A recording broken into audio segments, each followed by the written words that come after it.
or so that I hadn't listened to in a while. And I don't know if it's just the nature of, records in general, or because of the pandemic, but a few of them had gone out of print. So I ended up getting a pretty impressive amount for my trade-in. And because I went for store credit, I ended up getting a little bit extra. Which, the moral of the story is always just support your local record stores. So help a little bit of a circular economy. If you enjoy buying used records, then make sure that you're creating reused records as well. But I brought in some records and ended up leaving with quite a few things. And I also attended a concert recently. It was of the rap duo Arm & Hammer, who consists of Billy Woods and Elucid, and they had an opener who was The Lasso and Sax Squatch, like saxophone squatch. And it was a really, really good concert. So, I'm going to show you some of the records I got from that concert first.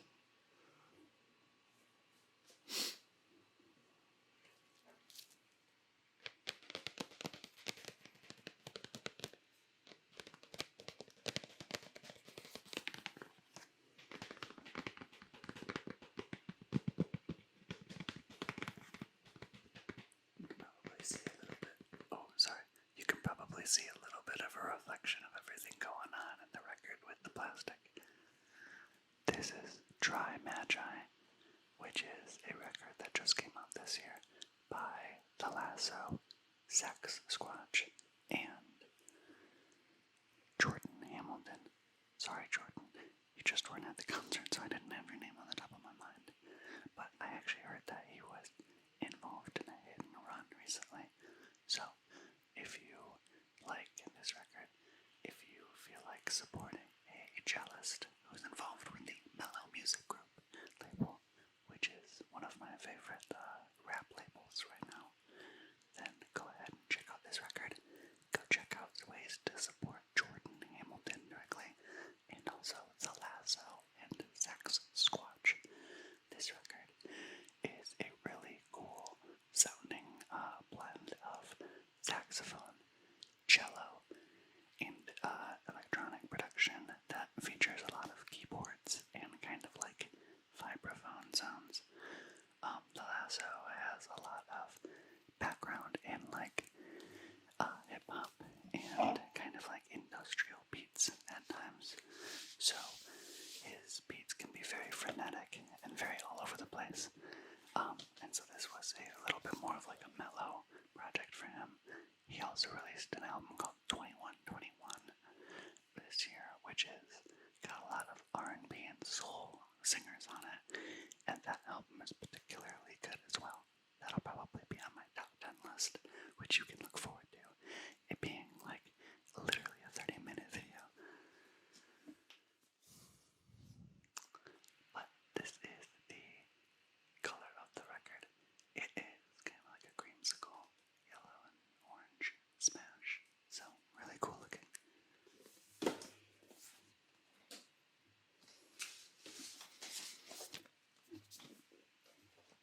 Now this next one is gonna hopefully get some of the collectors excited. I don't know if there's any vinyl collectors watching ASMR.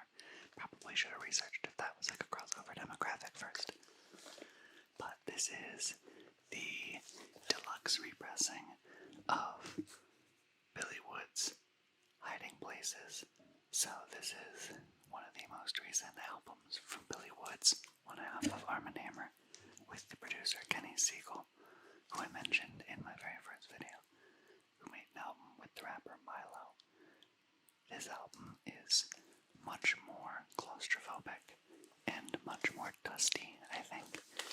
A lot of the album beats sound like they are made out of like layers and layers of building insulation and brick and like cement layers and shit. Like it's just kind of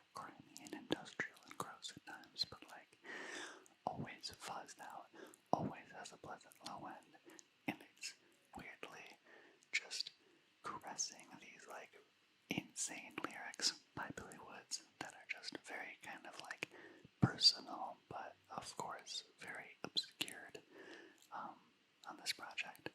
I'm not sure if what I'm saying makes any sense at all. It's a little bit hard to describe the way Billy Woods raps and the way that Kenny Siegel speeds. Kenny Siegel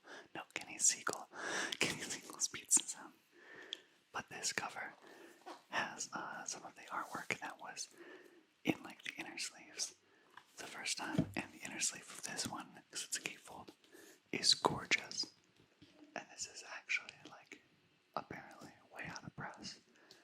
I had the original version of it, and they had a bunch of really rare out of press vinyl at their show. But I was only able to buy like these two because they were ended up like being $50 a piece.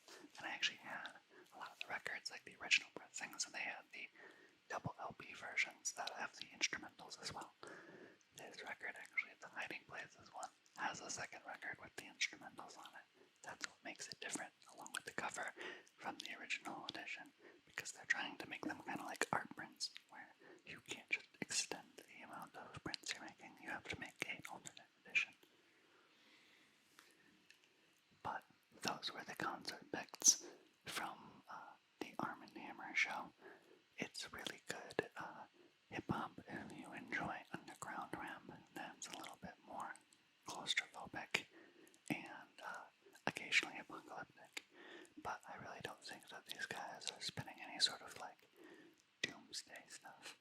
A lot of it is very real and grim sometimes, but reflects a certain amount of honesty and just, I mean, absolute wit that you can't really get in a lot of other rap projects. So, cannot recommend Billy Woods and Arm & Hammer, who also includes Elucid Enough.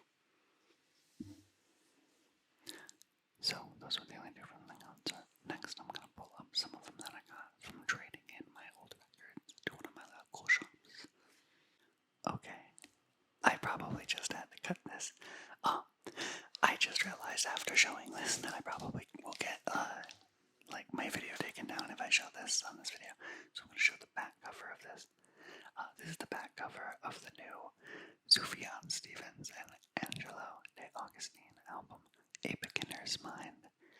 And this album is some lovely indie folk. That is just super Sufjan Stevens-esque. If you know anything about Sufjan Stevens, you'll probably know what he sounds like. This album is very akin to like Carrie and Law, or even maybe Seven Swans. It's barely ever as grand as Illinois or Michigan, but it has a lot of really cool moments, and a lot of the songs, or I think all of the songs, are based on movies that they watched together.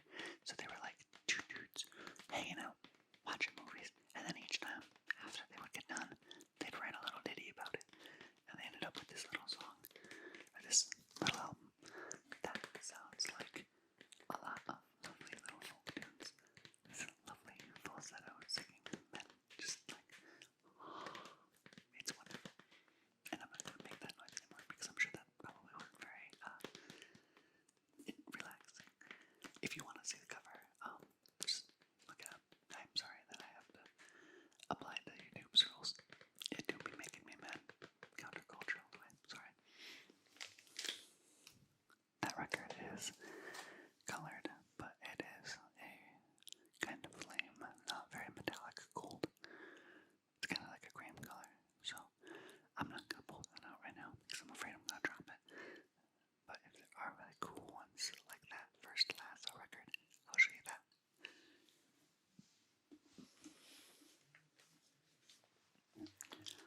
Next is a record that I've been bumping a lot in my headphones at the office when it is just time to get working and have something that's easy to listen to in the back of my mind. Doesn't take up a ton of the space in the forefront, but is still very much like texturally fun and melodically impressive as well. I'm talking about Portishead. Oh, I can't see, sorry. Portishead.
Is that how you say this band's name? Portishead.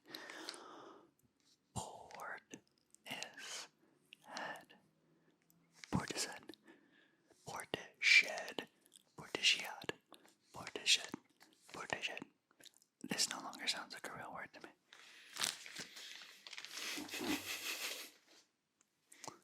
Next up, we have a pick from last year. And honestly, when I got the final to this, I was a little bit disappointed with the way it was presented. And it did not sound particularly amazing on vinyl. I don't think it was mastered for it. I think it was definitely just pressed and ready to roll. I am talking about the new Gorillaz album, Song Machine Volume 1. There are a lot of really incredible, strong songs on this album. It's some of my favorite of their collaboration work that they've done since like Plastic Beach, because I didn't think Humans was as strong a record as their first three, but this record, woo, apparently the people outside of my apartment want us to know woo, woo, woo, woo, woo. Sorry.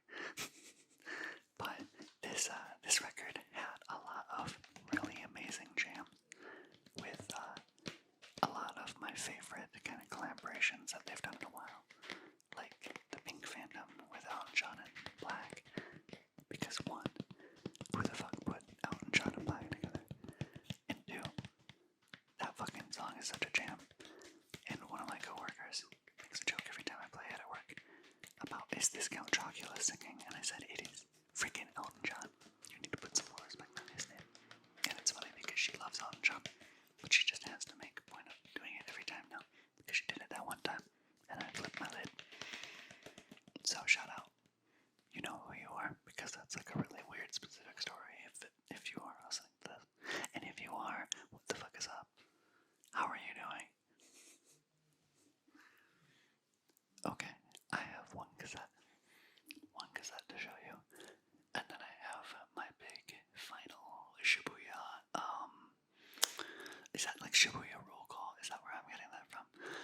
But the big finale, it's a box set.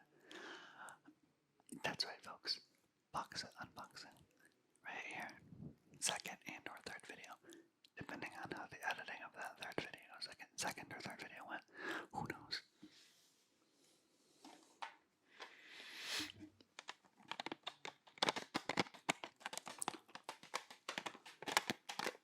What's that? It's a great cassette. Whoa. This is the new album by Low. The band's name is just Low. And the album is called Hey What? And it is one of the most amazing indie albums that I've heard this year. It is got this sort of chopped up, warbly, glitchy quality to it that they started exploring on their last album, Double Negative. But this album, while having some calm moments, takes it occasionally even louder than I think Double Negative got. Like especially the opener, White Horses, is an especially loud and glitchy but amazing moment. And it's so impressive that these people have been making music together for so long. I believe they're partners, like romantically. So it is just so cute. And I hope that my wife and I can do this eventually. I just realized that I was really putting my whole fucking hand in that shot. Was my hand like 70% of the screen or something? I don't know. Who knows? Oh, sorry, that was a bad bump. It is late, folks. The cassette is this really lovely, like, jeweled ruby red. And it's got yellow on the spine. So the colors are really all over.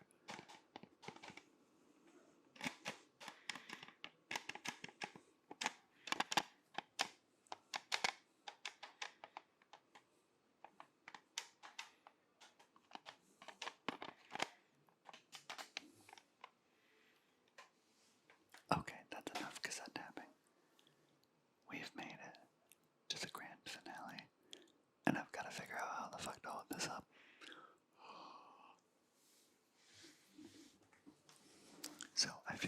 should probably make a disclaimer before I show you this.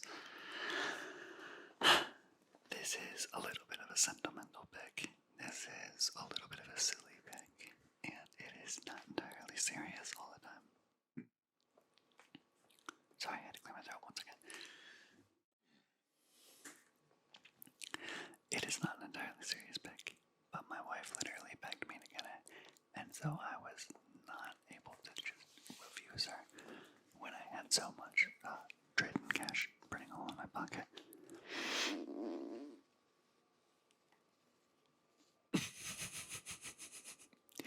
This is the box set of the Bob's Burgers soundtrack, but volume 2.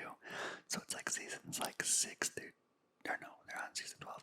I think it's like 5 through 10, and then they haven't done 11 and 12, I think. But I might be wrong, I'd have to double check it. But this.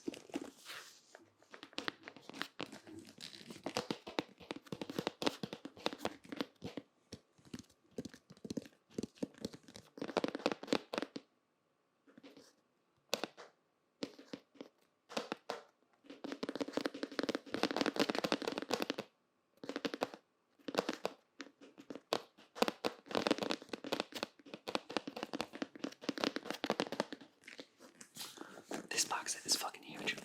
It's not the biggest amount of like records ever, but the size of it is so large that it does not fit with the rest of the records. I have to figure out some place to put it, but it is 3 discs of Bob's Burgers songs and skits, and it is just a absolute fucking ride.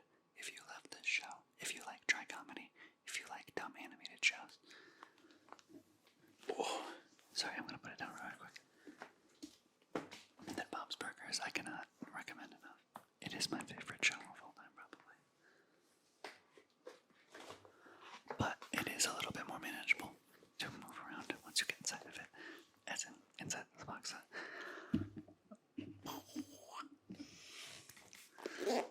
This is the final book, so it's a hardcover book that is just fucking huge. It's got a lot of pages. Can you see this? It's like their restaurant. It's just like a bunch of the scenes from the show are in the middle here. But the book has the 3 records in it, and the 3 records are ketchup red, mustard yellow, and pickle green. And I'll show them to you because I feel like I gotta show you these colors.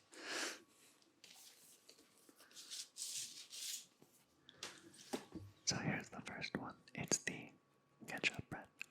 So you go get your burger, and if you are anybody with a normal mind, you get this nice vinegary tomato sauce called ketchup on your burger. And so this is the. Do not tap the fucking ridges. Do not tap the ridges of the record. Come on. But this is the ketchup bread record, and it has all of the episode where Louise has a fever dream with Gucci Kopi and bad Gucci Kopi and good Gucci Kopi, and they go on a little adventure.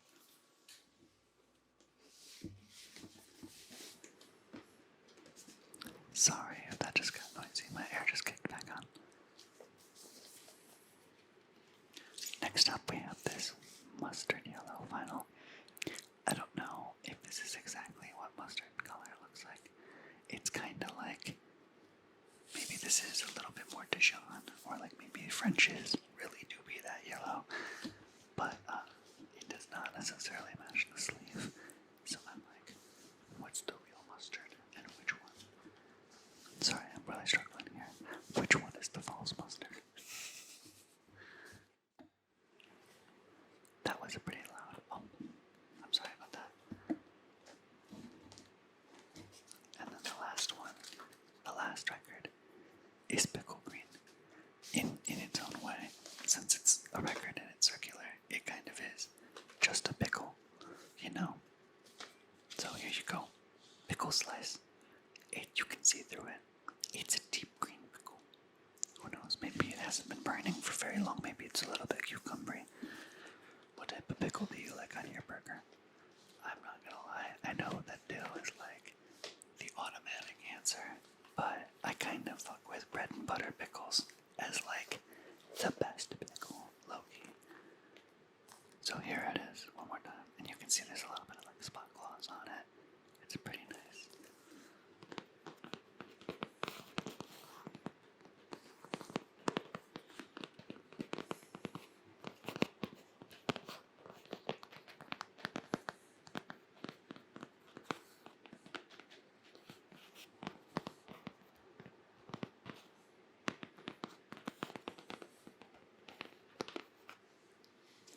So, that is the final book for the Bob's Burger set. And then you have a whole book of lyrics where they literally give you the ridiculous lyrics from all of the songs with little illustrations that match them. And if you're not familiar with Bob's Burgers, they have a lot of songs in the show, but then at the end of every episode, they have like a little sing-along song with the cast, and it's always goofy, and sometimes they're really like well done. So it's like just all a compilation of all of those from the end of the episodes or during the episodes.